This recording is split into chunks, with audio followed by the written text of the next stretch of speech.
and everything is messed up there. So that's like living dormant. If this is what I have to live for, then I'm going to take a chance to get more. It doesn't matter. It doesn't matter what happens to me. My advice is just do things that are true to you.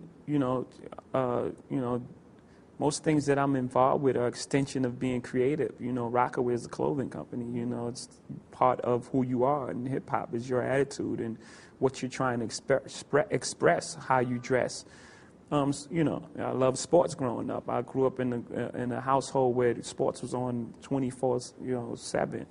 So these are all things that are comfortable for me. These are things that I like. So I would just say get involved in things that you love, and also have a standard for yourself and have some sort of integrity, and try to, find some sort of truth in what you're doing. Yeah, I think just doing things that you believe in, things that you understand. I think that's the best investment. I heard Warren Buffett say that just the other day. And I just innately felt that, just invest in things that you understand. Instincts is really important in business. I think that's really the difference between success and failure, is opportunity. Well, you have to have someone's drive in there as well. You have to put that in there. But, if given opportunity, things would turn out very differently for a lot of people. Giving everyone genius level talent. What our job is to find that genius level talent, and then to apply it in a way that supports that genius level talent. Quick example is a guy named Earl Manigault, who was said to be way better than Michael Jordan, but he didn't make the lead. He was selling drugs, he got caught up in drugs, his circumstances got in the way. So you have to define your genius level talent. Then you have to believe in it so hard, because people will put their shit and their insecurities on you. Like when I was young, I went to my uncle and I had my demo tape, my first demo. I was really happy about this shit. I played it for him. I was like wide-eyed. I'm like, it went off. The first thing he didn't even say, keep up the good work. He was like, man, you ain't gonna never be better than LL Cool J. I know he loved me. I forgive him for it, but I think that something must have happened to him when he was trying to pursue his dreams. It didn't work out for him, so he was putting that on me. So you have to, even people that are close to you and love you, you have to have so much belief in this genius level talent that no matter what anyone says to you, you have to have this focus. So you have to find it. Yes! Then you have to believe in it. Then you can't let nobody put their insecurities and shit on you. Hell yeah! Then you have to work. I mean, shit. I believe I'm in here right now.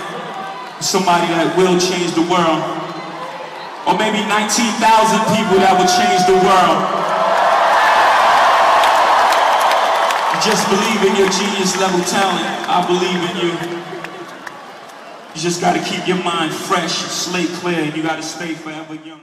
Don't let anybody diminish your accomplishments. I used to write, obsessively. I used to write for hours upon hours and hours. I would just write into this notebook, sideways, crooked, on top, over there. It was just a mess of words.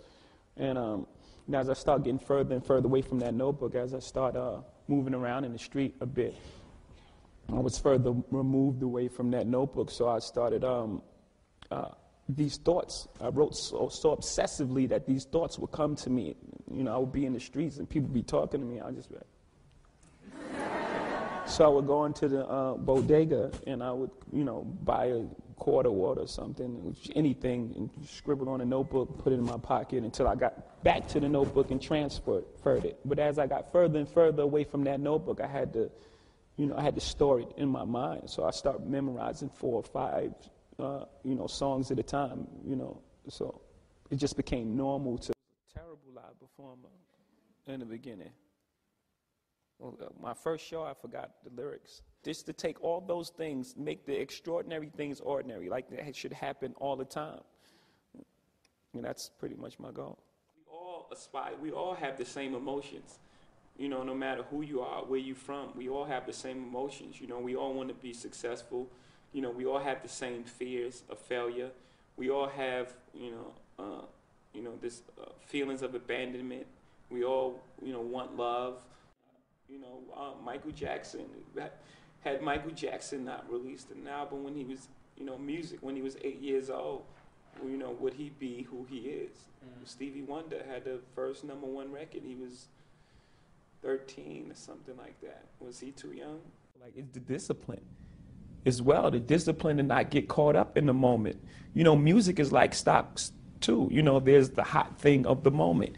There's this hot electro sound, or the hot auto-tune voice, or the hot whatever's new and exciting. And people tend to make emotional decisions based on that. They don't stick with what they know. This is who I am. This is this is what I do. And then they jump on this next hot thing, and it's not for you. So for me, just having the discipline and having the confidence that in who I am. Yes, we were forced in the beginning. I wish I could say we were geniuses and said we're going to start our own company. That's not what happened. In the beginning, we went to every single label, and every single label shut their door on us. The genius thing that we did was we didn't give up.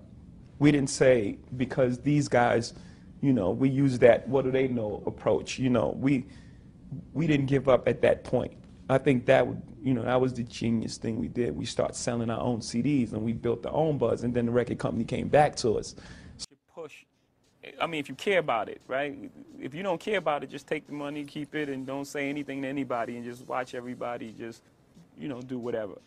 But I think as a person in the forefront, you have the responsibility to leave it better than how you got it. The truth about talent is, first, that it's God-given. When you want to unleash that talent, your mind lets it go. Because it's there. You have to have the belief that when you draw from that well of talent, that it's going to be there. You have to have that belief that when you go into the basket, no one that's on that court can stop you. Some people were born and put here to do certain things. You become a star because you're the biggest target out there. Right? When everyone's on the court, they're coming for you. When the opposing player walks into that arena, they're thinking about upstaging you. You're like a trophy to them. They're thinking, if I'm better than this guy, the spotlight turns on me. So you're a superstar because you're a marked man. Everyone's coming for you. Life is about balance, right? You have to have some type of balance. You have time for work and it's time for play. And if you don't allow these two things to coexist, you have an imbalance of one or the other. I think it was just a God-given talent because, I don't write anything when I'm recording. I don't write lyrics. I just listen to the music and I formulate the song, just off the top of my head. I just go over the lyrics again and again until I have the song, and then I just go in there and I record it. So it's definitely a God-given talent, and it was drive also. It was drive. I mean, it was tough. I mean, we toured the whole Eastern Seaboard because that's where our records would get played. We wasn't national yet, so we would tour all the way up to North Carolina. We'd just hit that area. Not even Atlanta. We just all the way up to North Carolina. We would tour, just jump in the van and just drive ourselves and just do endless shows. I mean, with 20 people in the building sometimes. Just.